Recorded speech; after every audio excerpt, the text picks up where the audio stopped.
At ngayon mga ka-farm, gagawa ako ng lagyan natin seedling mga ka-farm. Itong kawayan na ito mga ka-farm, ito ang ating lagayan ng seedling mga ka-farm. At itong lagyan ng lupa mga ka-farm ito, at itong punuin ng lupa. Pag punuin ito ng lupa, dito natin ilagay ang ating mga buto na seedling. So pagka ating seedling mga farm, tumubo na siya, tumubo na po yun sa itanim sa lupa mga farm, saka natin kunin dito sa kawayan.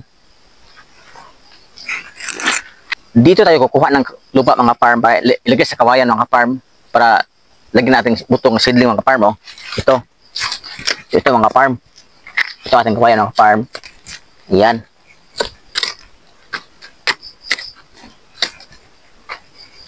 Dahil mataba ang lupa ito mga farm, so dito ko kumuha. So ito na mga farm, oh. Puno ang ating kabayan mga farm, puno na, ayan. Dahil sa puno na ito mga farm, pwede natin ilagay ang seedling ito mga farm. So pagkatapos natin ilagay ating buto ito mga farm na seedling, depende na sa mga farm kung ipatong mo ito ng bato o isabit mo ito mga farm para hindi sila lapitan mga langgam. Kasi ang seedling mga farm, langgam ang mahilig lumapit mga farm eh. Kainin niya ang buto natin kaya hindi sa tumutubo.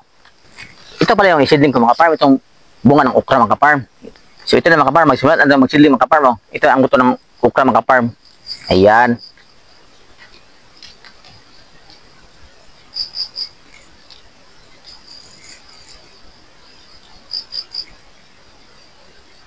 Yan mga farm. Oh.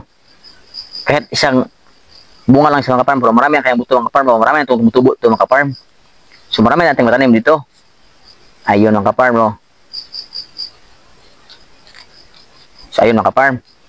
So nandito ang ating seedling, ating itong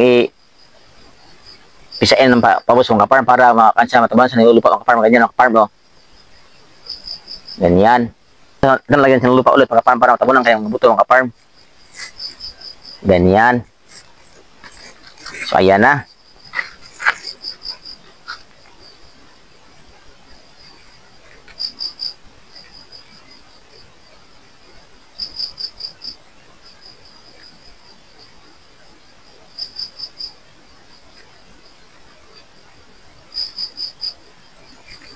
Tapos na tayo mga ka-farm. Pagkatapos ng mga ka-farm, alam natin ilagay sa lagayan ng ka-farm kung saan hindi siya tamaan na masyadong mainit mga ka-farm, hindi siya tamaan ng ulan mga ka-farm kasi pag tamaan ng ulan mga ka-farm, ang lupa ng ka-farm madalas sa tubig. Kung tamaan naman siya ng init mga ka-farm, pag tubo niya mga ka-farm, ay malaya siya mga ka-farm, malaya. Kaya, kung atin siyang isabit mga ka-farm, atin siyang lagyan ng kunting payong sa kanyang, kunting payong para hindi siya maulanan, hindi siya mainit mga ka-farm. Yun lang. Kahit atin siyang ipatong sa bato mga ka-farm.